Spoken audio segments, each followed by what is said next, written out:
Welcome back to another episode of Like Mind, Like Body, where we explore healing from chronic pain, symptoms, and conditions using a mind-body approach. I'm Christie Uipi, psychotherapist and founder of the Better Mind Center, where our team treats chronic pain one-on-one.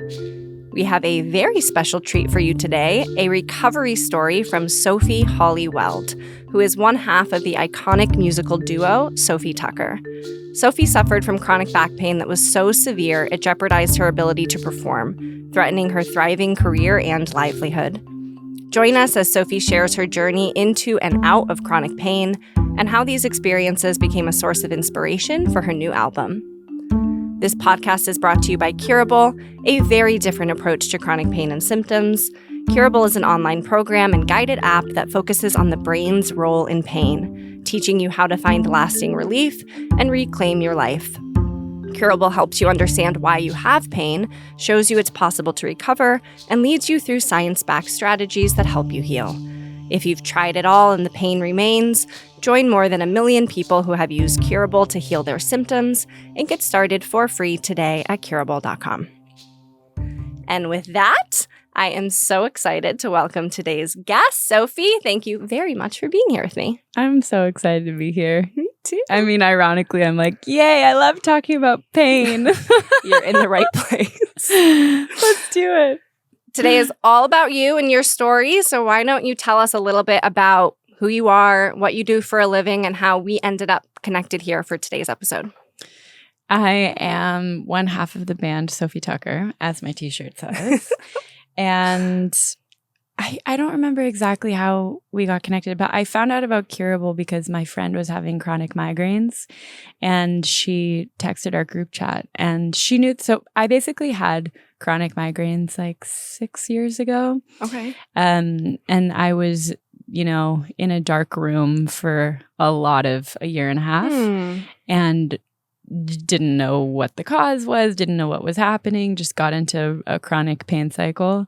And then recently I had lower back pain that was a similar cycle where I was having to cancel shows. I wasn't sure what was going on. And I just felt like I'm trying everything and nothing's working. And so when my friend texted me this, I was like, oh my God, I can actually apply this to my back pain.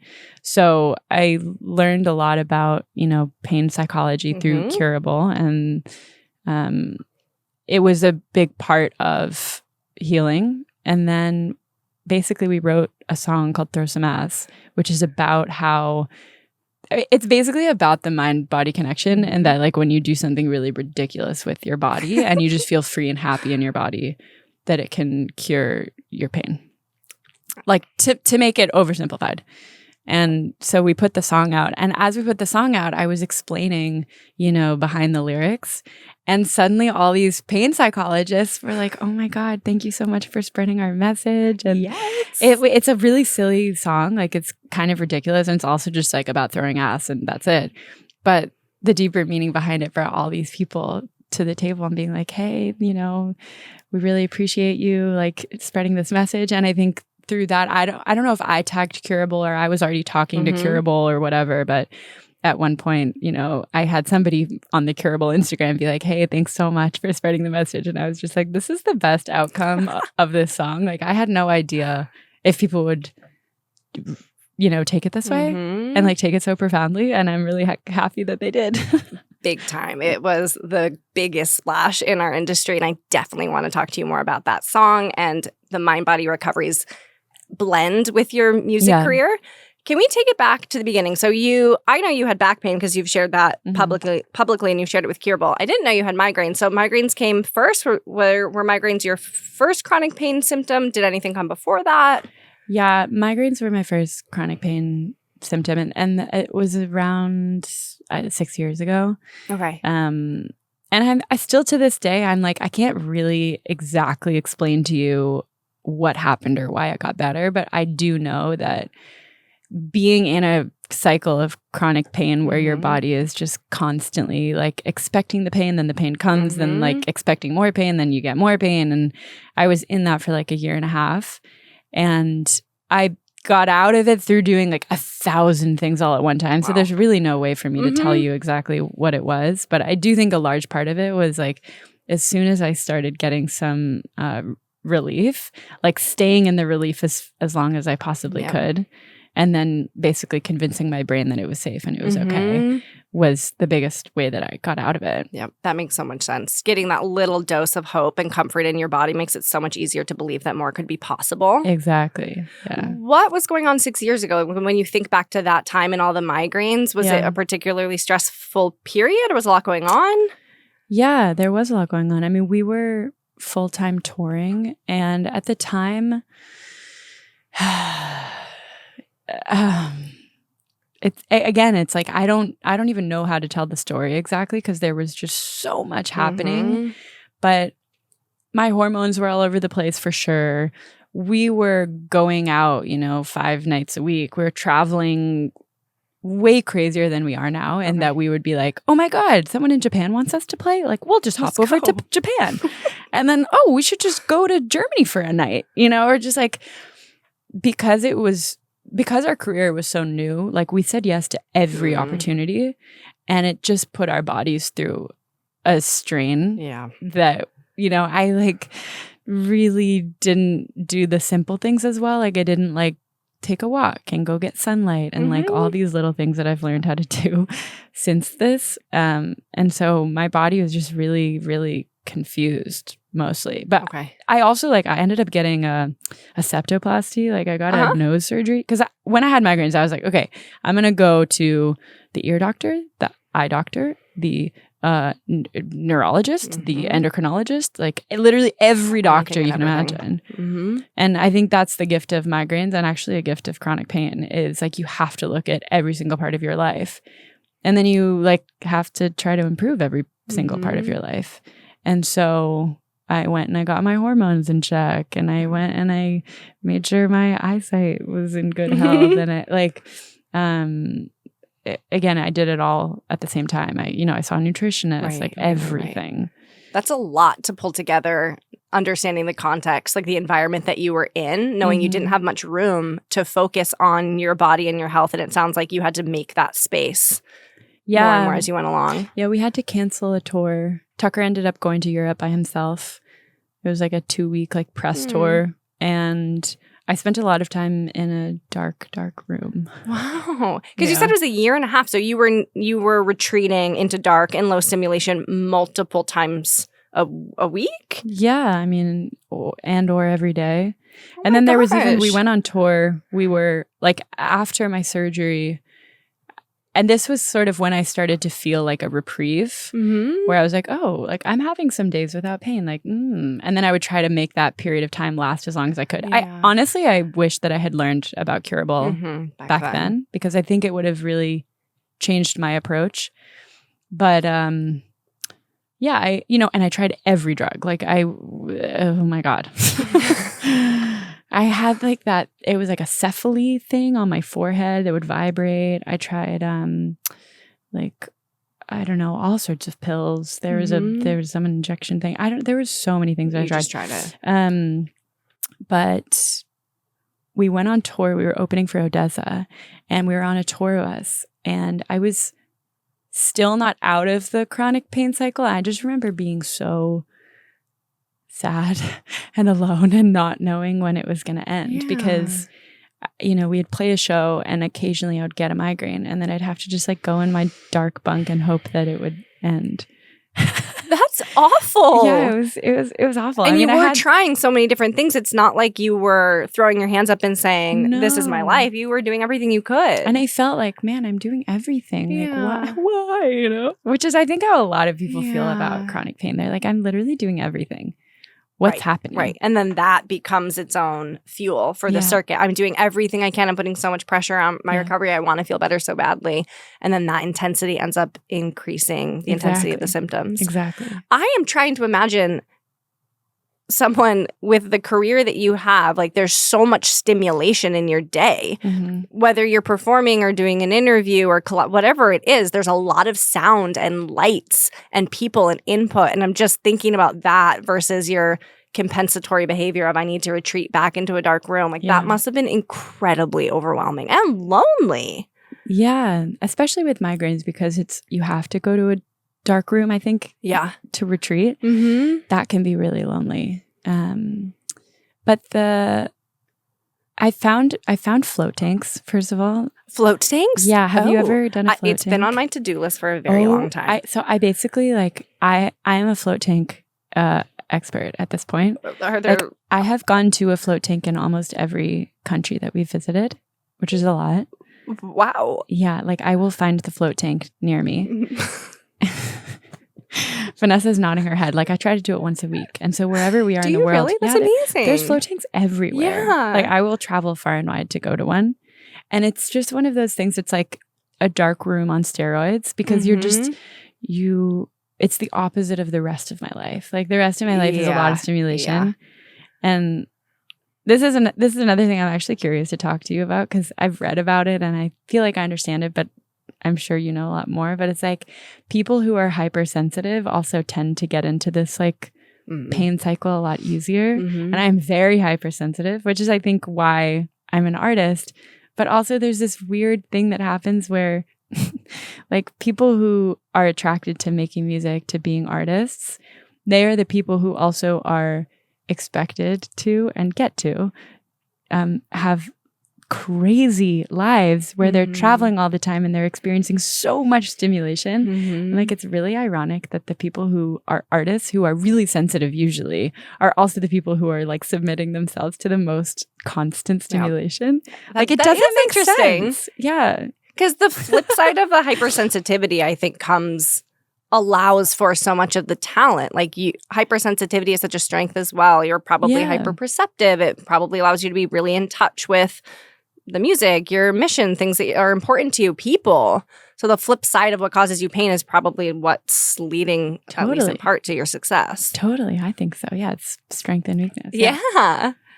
Wow. I didn't realize there was such a story to the migraines. Yeah, that was huge. And I think all of that really applies to my back pain, which was, honestly, I still occasionally experience it, but it's if it comes, it'll usually go away within 24 hours.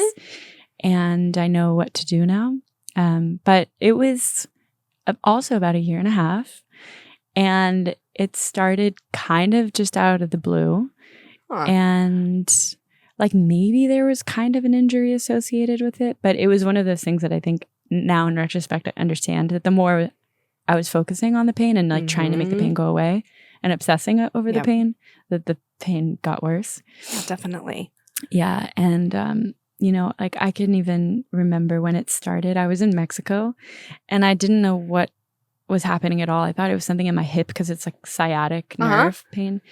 And so I was just sitting like this. I was just trying to not move and my whole, because I thought maybe if I moved I would make it worse, you know? Yeah. So I just got so tense and so wound up and so trying to have the pain not exist. And I think the contraction in my body and the constant fear, that's really what ended up bringing on this chronic pain cycle. So the back pain started out of the blue that severely? It came on and it was so intense that your body was bracing around it? Yeah. Wow. Well, that's the thing. I don't think it was that intense to begin with. I was just what is this weird thing? This is really weird. This is weird. Weird. And then I would just focus more and more and more on it, not understanding the pain psychology and what I was doing. But at the time I was I just want to protect myself. Of course. Something's wrong. And then I was no, something's definitely wrong. And then the more I was no, this is definitely now it's an 8 out of 10. What? Oh my God. Wow. But the thing is, I think the more I was contracted and tensing and fearing the pain existing, the higher the number went. Yeah. You're describing it so well because that's the rub, is that pain is biologically designed to stop us, to make us pay attention, and to help us move towards protection. That's the whole system of pain is designed to make you do everything that you did. Yeah. So without the knowledge of what else pain could be, of course you responded in that way. Of course you went into protection mode. Yeah. So wait, I'm trying to place this timing-wise. What was going on in your life, in your career when the back pain started? Because it seems like there was you had a break from chronic pain in between the migraines and the back pain? Yeah, I did have a break from pain. Okay. There's a lot of ways I could look at it. I don't know. I feel like I could learn a lot from just answering your questions. I mean, I don't know. One thing is like I was in a stable relationship in the middle. Mm-hmm. That I like just being constantly held, I think honestly could play a part in how safe I felt. And then I was very single and not getting as much like physical touch and love maybe in both of my chronic pain cycles. Never thought of that. That's really interesting. Yeah. And really common that people mention physical touch. And we can use the word held in two ways, right? Like emotionally held or actually literally physically held. Yeah. Both of which can calm your nervous system down. So did you just put that together right now? Yeah. That's so interesting. Wow, my brain is exploding. That's so crazy. Mm-hmm. Oh my God. No, literally, because I don't know, maybe I'm going to make this connection like on camera and then later be like, wait, it wasn't that. But like, if I think about it, I was in this cycle of migraines right before I met my ex-boyfriend. We got together right around the time that the pain went away. Are you being serious? I'm being dead serious. And then we were in a relationship for 3.5 years. We broke up around the same time that my back pain started. And I just started a relationship in January. What? Which is when my pain went away. Oh my gosh. I don't know. Maybe this is drawing too much of a parallel, but it also kind of makes sense. Of course it makes sense. Wow. There's so much about attachment and safety. Yeah. Yeah. Whoa. I don't know how that could not be what you're sharing. The timeline that's too much of a coincidence to be anything else. And that's really normal, Sophie. That's really normal to have relationships. Wow. I mean, it's funny because I say it and I just feel like, well, I want to just be able to be a strong, independent woman who is able to relieve herself of pain without constant hugs. And I'm sure there's other ways to, get that sense of safety and security and physical touch other than being in a relationship. But I definitely think that played a part. Interesting.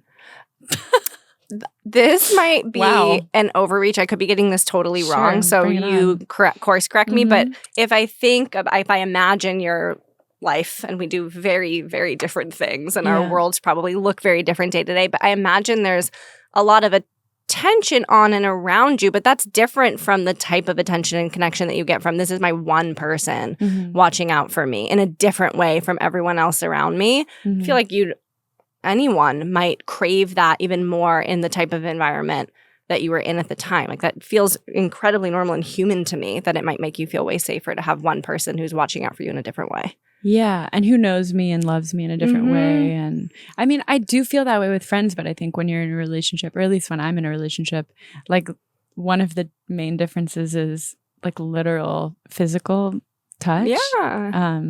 That I do find very calming. Yeah. For sure. I mean, I find other things calming, like, a bath, but there's just something about another human being, Co-regulating, totally. That's wild. Wow, I can't believe I made that realization. But yeah, that timeline does add up. Okay. Yeah. Okay. Now my wheels are spinning on that, so I'm going to process it. Maybe we talk about something else. Thank you for sharing that. Seriously.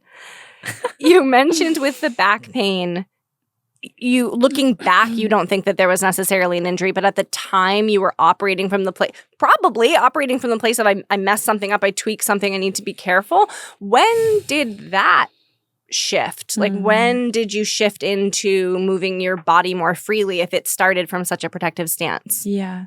Well, I remember it came on very gradually. Like I just remember feeling a little shoot of pain down my leg every once in a while. And I was like, oh, that's weird. That's weird. Okay. And then I would talk to physiotherapists or my trainer at the time, and they didn't really make that much of it. But then the pain just started getting worse and worse. And I was on vacation when the pain, for the first time was like a literal 8 out of 10. And I just completely froze up. And at that time, I went to see a doctor. And the doctor was like, this is a herniated disc. I did an MRI, and she recommended I do an epidural a cortisone injection. When I did the cortisone injection, it got worse. And I think the reason is because the same mechanism happened where I did the cortisone injection and my whole body just froze up because I was so scared of moving because they were like, you should basically do nothing for a week. And so I did nothing.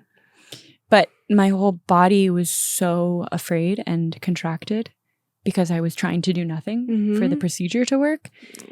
And so I think that also made it worse because it put my body in this state of, oh my God, I can't do anything. Anyway, so then when I started going back on tour again, I brought this physiotherapist, and we basically used painkillers to tell my body that it was safe and that it's okay and not to be in pain. And then tried to wean myself off of the painkillers by basically doing things like she would tell me like my hips are melting. So she started walking me through this idea of my hips melting.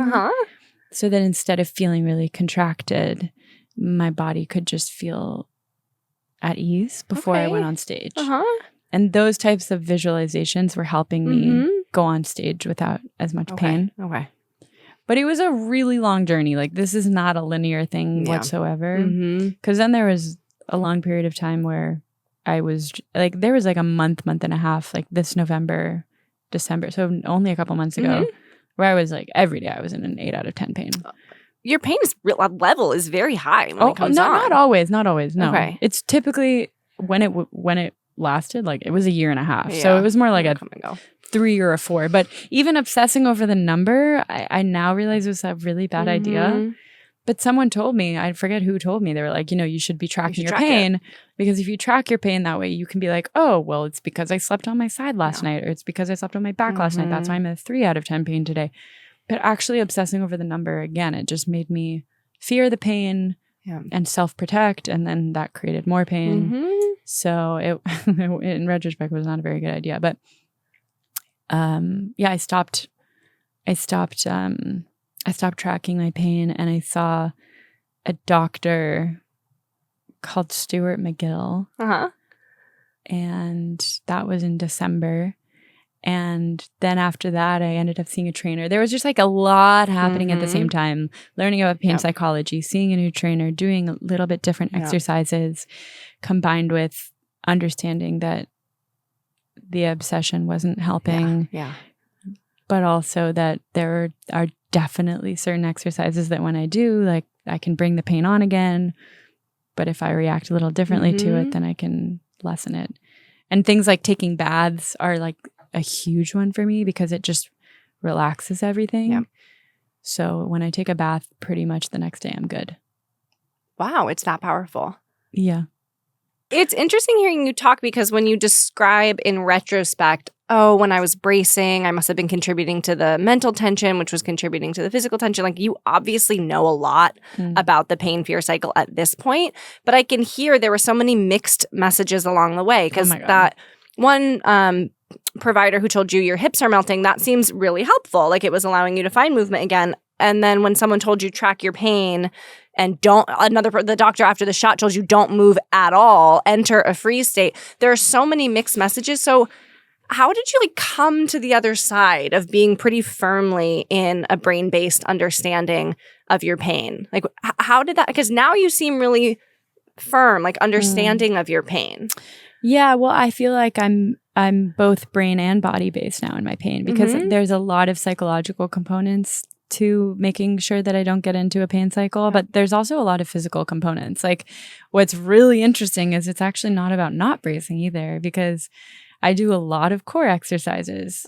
So like there's a lot of bracing that happens, but it's a specific type of bracing that doesn't feel as intense or contracted, but I have to contract enough and not contract. It's very confusing. But it probably feels intentional, like more empowering when you're doing it on purpose as part of core exercise. I think that's actually what it is. So it's like if I'm bracing on purpose and I'm keeping my core really tight, that's really different from my whole body seizing up saying, oh my God, oh my God, oh my God, oh my God, protect yourself. Because also those are different muscles that are seizing up and not the right muscles. Right.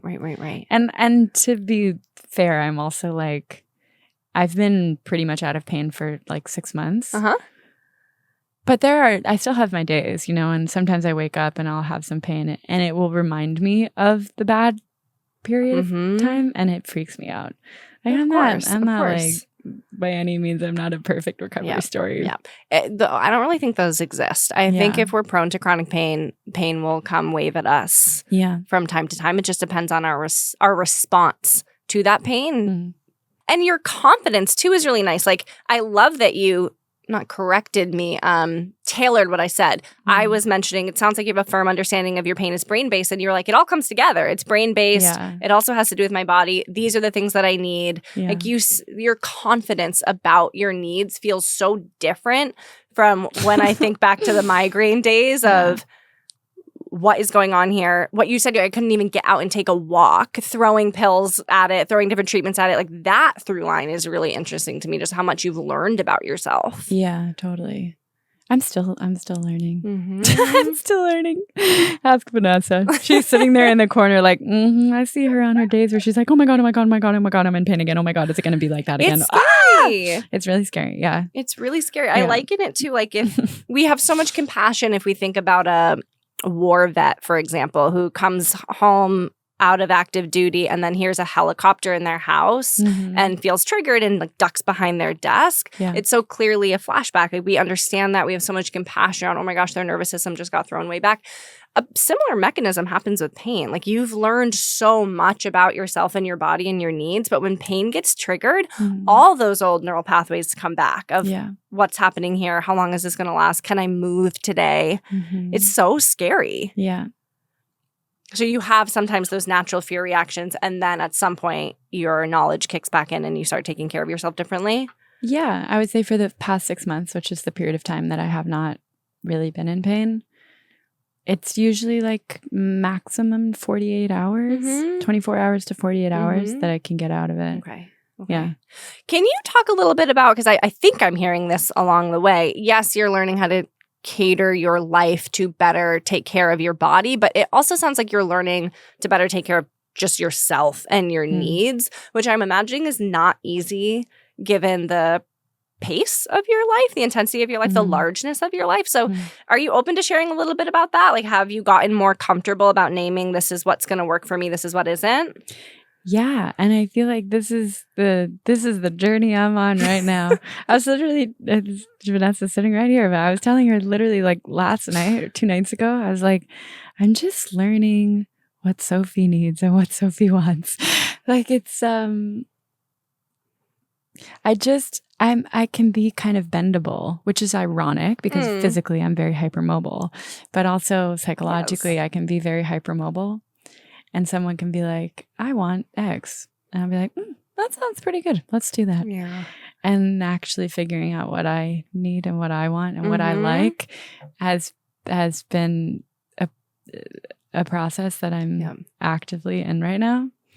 And yeah, I feel like probably I will be in forever. I mean, I think that's probably just life. Absolutely. But it's top of mind for sure. Okay. Yeah. And you're naming a lot of the personality traits that we see in many chronic pain patients. Like, unfortunately, makes for beautiful people and beautiful clients. For me, I love my clients. They work so hard and they're so kind and they're so empathetic, but to a point of potentially overriding their own needs. Yeah. Wait, can you explain that a little bit to me? Like, I think I understand it, but why is it that hypersensitive people experience chronic pain? It's a bunch of personality traits, hypersensitivity being one of them, but the prototype of someone who's prone to develop like the type pain, type A puts a lot of pressure on themselves, expects a lot of themselves, is the first one to say yes to someone else and maybe the first one to say no to their own needs. Perfectionists, people who are deeply sensitive as well. Ding, ding, ding, yeah. ding, ding, ding. They're really, it's a sweet, caring. I love us. I love us. I love us. And but God, ouch. Ouch. Yeah. So that's funny. You were just saying that. So it's been on your mind, this idea of what does Sophie need? For sure. In all ways, not just around pain. Yeah. Yeah. Because I feel like I don't, I mean, this is obviously also something that happens with everybody, but I feel my limit when I start to be in pain or when I start to just like cry a lot. I'm like, whoa, I've reached a limit I didn't even realize I was at. Yeah. But like I was just saying yes.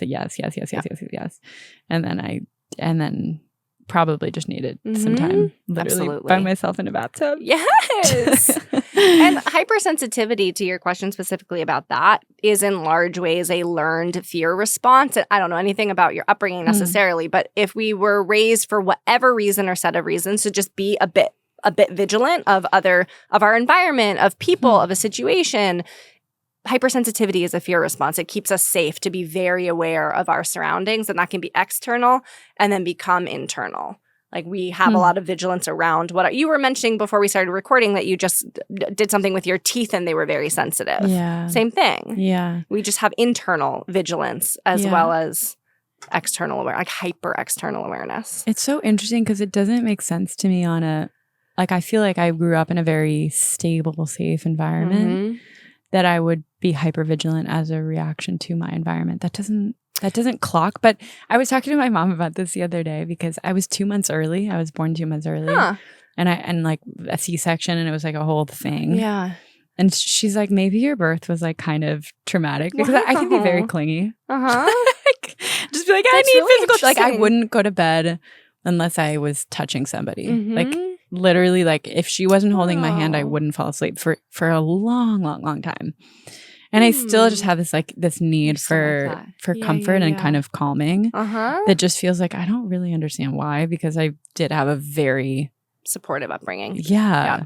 And it runs the gamut, because there are clients that we work with who say, no, there's no part of my upbringing that was safe, no person in my upbringing that was supportive, to people like you who say it's really hard for me to look back and name much that was difficult. But fear is such a sensitive being. Like sometimes support, and I don't know anything about your upbringing, but sometimes even in the most supportive environments, being raised with high achieving parents teaches us to be hypersensitive to what success means. It might teach us to put a lot of pressure on ourselves. Then no one even did anything wrong. It's just you're seeing success. So it can be so many different things, especially if by nature you have sensitivity by nature. Yeah, I think it's a lot of by nature stuff, in the sense that like my entire family, you can point to everybody just being like a really hypersensitive person. Especially on my mom's side. Like that's just kind of how we've rolled, you know, through the generations. Yeah, it's just in you guys. Yeah, and I do love a lot of the aspects I love about myself and I love about my family. That's nice hearing. It really is that the things that leave us prone to experiencing pain leave us prone to so much connection. It's the best. Yeah. If you shared with your friends and family about your pain journey, because now you're here sharing publicly about it. A lot of people struggle in the beginning when they're starting to feel better to communicate about what's working for them. Do you feel like the people around you understood your journey, were supportive of your journey? Did they understand when you started to feel better what was working for you, or did you keep most of that private? I mean, I'm very hyper communicative about everything that's happening, especially like within my body, even because I'm so aware of everything. I'm like, oh my God, my pinky is cold. And I'm just like, you know, but it makes for great orgasms. I don't know. Like there's good sides and bad sides.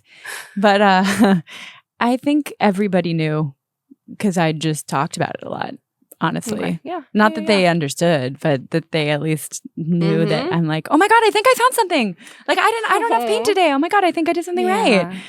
You know, it was just kind of like I process out loud. So, yeah. But it felt supportive. Oh, yeah, for sure. Yeah. Well, and people around you, especially those close to you on tour or in your industry, must have really noticed a giant difference with you being comfortable again. Probably. Hopefully. Yeah. Yeah. Yeah. I mean, probably. I don't know. But then there were definitely days where I'd be like, oh my God, I'm feeling so much better. And Tucker would be like, Sophie, you were literally feeling horrible yesterday. Yeah. Like, just like don't get so attached or so excited when you have like. That's good advice. Or even the reverse, which is like, I feel so horrible. And he's like, you felt good yesterday. Remember that. Yeah. Like, okay. I got this. And can you remind me, because you mentioned this at the beginning, your friend who also had migraines is the one who introduced Curable? Is that how you became aware of the Curable universe? Yeah. Shout out to Dina Goodman. So I was having back pain at the time and she was having migraines. Okay. And she ended up healing herself from her chronic migraines with Curable and finding a pain psychologist. And she basically texted our group chat. She's one of my best friends from middle school. Wow. Yeah. And she was like, I think you guys are really going to connect with this. I listened to a podcast and I was just like, ding, ding, ding, ding, ding. Everything makes sense. Wow. Yeah. And then I just, incorporated that into my healing. However, I do think making sure that it was, two-pronged, or it wasn't just about the pain psychology part was really important for me, because I also read a book called, now I'm forgetting it, but it's a back pain book that's all about, the brain part of it. And it was basically like, you need to feel safe in your body and convince yourself that you're not in pain and you're going to be good. And I remember after reading that book, I felt really discouraged because I was like, God, but there's got to be something structurally wrong because this isn't working. Like just doing these meditations and visualizations. I went in December, I went to I was going to say camp. I went to something called the Hoffman Institute. Yeah. And my whole idea with that, I had just read this book. I need to remember the name of the book. But the book was like, you have, a mind problem. Like, this is not about anything structural in your body. Actually, like, you need to just feel safe and you need to heal from your traumas and you need to look at things that you haven't looked at before, and then you're going to be fine. And I went to Hoffman being like, okay, I'm going to look at everything in my life and I'm going to dig up everything in the past and I'm going to heal my back pain. And like by the end of Hoffman, I was in so much pain. Oh, really? Oh my God. It was the worst. Like, because it's also very physical. So, we're like hitting pillows with a baseball bat for like 3 hours at a time. And I'd be like, this is going to heal my back pain. And it wasn't until I took the physical part seriously as well. So for me, it was a real combination of the two, and learning that I have hypermobility and learning that there are certain exercises that will bring on some more pain for me was a really big part of, at the same time, learning about pain psychology. I'm so glad that you're saying that. First of all, that's hilarious that you called Hoffman camp in the beginning. It's a very intense adult camp for very hard work. Have you done it? No, but a lot of clients do. That's very funny. But I am really glad that you're naming a strictly brain-based approach didn't work for you. I think that listeners are going to resonate with that. For some people, that makes them feel really safe. The idea of saying, I don't want to look at anything in my body. I have power or agency over this in my brain. For some people, that feels amazing, and that's the way to go. But I really appreciate that you're opening the door to safety. Like, how you feel safe depends on what makes you feel threatened, what makes you feel good, what makes you feel comfortable, what makes you feel pressured. And it sounds like a strictly brain-based approach didn't jive with you, and it also put a ton of pressure on you. Oh my God. And it made me feel crazy because I was like, wait, I've healed. I've done all the things. Why? What? Like, I'm doing it, guys. Yeah. I'm like, and so as soon as I think married that with basically seeing this new trainer that I have and going through the McGill back pain stuff, which again, it had to be in tandem. It had to be all together. Because I wouldn't necessarily recommend the McGill approach to everyone either. I don't know if you know much about it, but it's like I left the appointment. It was a 3-hour appointment. And I learned a lot about my back, and I read a really nerdy book about it. And I got so into back mechanics. It's literally called The Back Mechanic. Oh, okay. And it's actually the opposite. It's saying like, this is purely structural, and here is how you're going to learn about it. And I read this book, and I was like, oh, this makes sense. Yes. Did this 3-hour consultation. But by the end of the consultation, I was like, well, I can't do anything. I'm broken. Like he was like, you have a hypermobility issue. So you have to basically pretend like you have a cast around your torso and your low back. And nothing should ever basically like move your cast. So you're going to train as though you have a cast. You're going to sit as though you're going to have a cast. You're going to stand up, go down, like and so my whole body was just like so contracted and so fearful. And then I saw a trainer who basically helped me marry the two. Okay. And was like, actually, I don't think that's helping. I think you need to free your mind and go back to this, again, like throw some ass, free the mind mentality. Understanding at the same time that you have a hypermobility issue and that we're going to try to stay away from these exercises and we're going to take these exercises and basically ramp you up really slowly. Okay. But that's one of my favorite pieces of your recovery journey is your confidence in piecing together, this is what's going to work for me. Because it sounds like you got 100 pieces of advice and you've locked together the puzzle piece in a way that makes sense for you and your body and your mind. Yeah, for now. Who knows what the next challenge will be? Bring it on. But yes. Let's talk about bread and specifically spend a little bit more time talking about Throw Some Ass because yes, I think this made a splash in lots of different areas, but in the world of pain psychology, it was a huge ripple effect. Amazing. So tell me, Throw Some Ass, for those who have not yet heard, and you absolutely must go listen to it, is a true celebration of the healing power of dance and of joy. So tell us a little bit about the story behind that song, what it means to you, what it means to you and Tucker. Let us hear it. So the story that I've been telling like during most interviews is I was in this chronic back pain cycle and then I started doing a choreography rehearsal in which I have to throw my ass. And our dancers are Brazilian. Joga Bunda is a big, dance they were doing. They were trying to teach it to me. And I was like, I'm so uncomfortable with this. I don't know how to do this. I don't want to do it. And basically our dancer, Lucas, convinced me to throw my ass. And I basically found that every time I was doing that choreography, my back pain went away. And the truth is a lot more complicated than that. It's not like, oh my God, I just did this choreography and then all my pain went away, because that was actually in April and like my worst pain was like in November. Okay. So the truth is, I took that as first of all, we wrote the song in the middle of me being like, I have no idea. Like some weeks I'm good, some weeks I'm bad. I don't really know. But I do think that when I throw my ass, my body is happy. I'm doing something ridiculous and I'm not thinking about my pain at all because I can't, because I'm like doing something that's like weird and hard with my body. So I'm not as hyperfixated on the pain. And I do think that's a huge part of why my back pain doesn't really exist anymore. It's because when I feel really happy and safe in my body, it's really good for me. Or you have literally created the chronic pain anthem. So again, I know that it made a splash around the world in lots of different areas, but it was so fun for us to have like our 70-year-old physician mentors being like, dear listserv, have you heard of the song Throw Some Ass by Sophie? Like, yes! It's so good. It's so we good. love it. It really is profound. Yeah. If I might say so myself.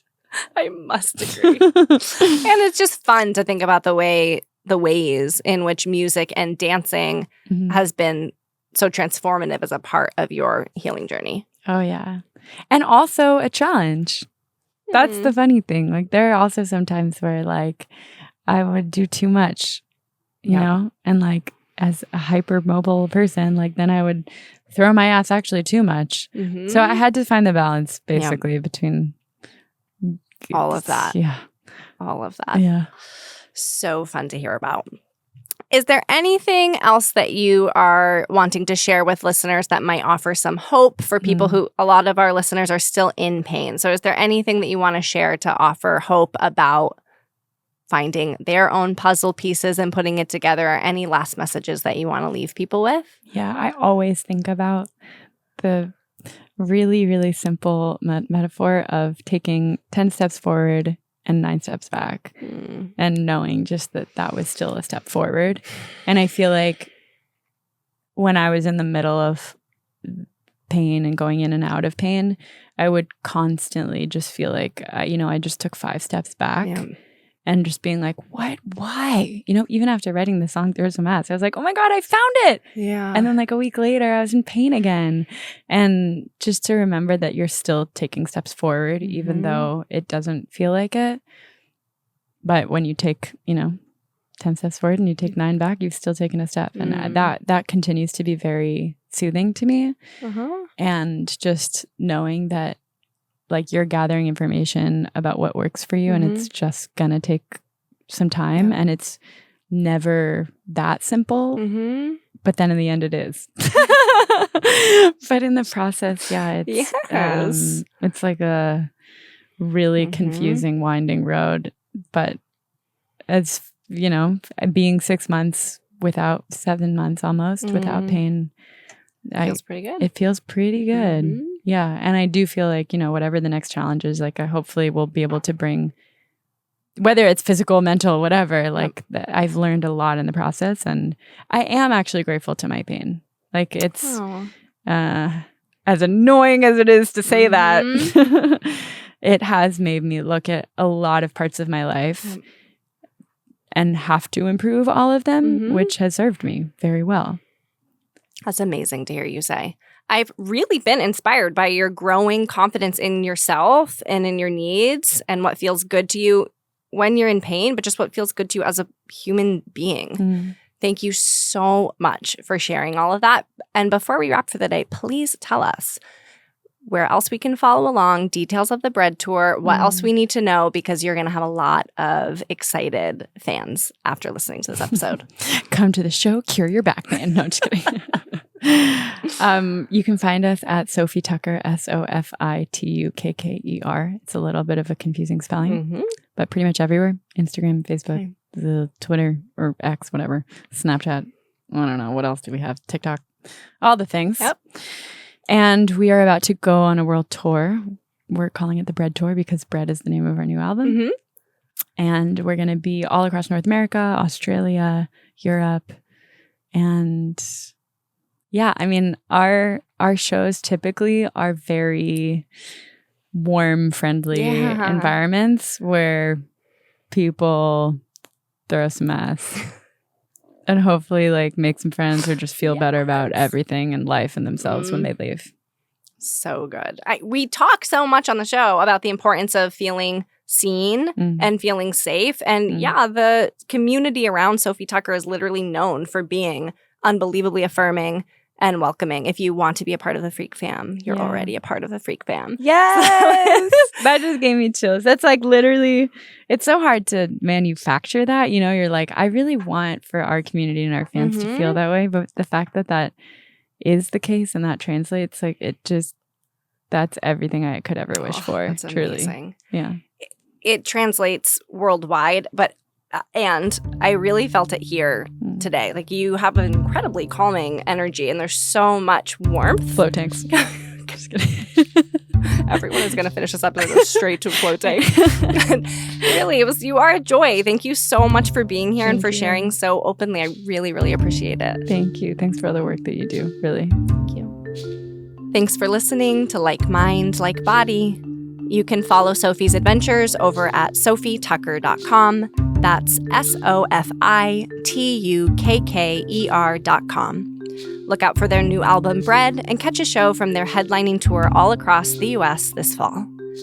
Here's one last reminder to check out all that Curable has to offer over at Curable.com. Curable's recovery program takes many of the concepts we talked about today and breaks them down into actionable steps that help you move the needle toward positive change. In the app, you'll also find Q&As with mindbody experts, recovery stories, meditation and breathwork sessions, somatic tracking tutorials, and much more.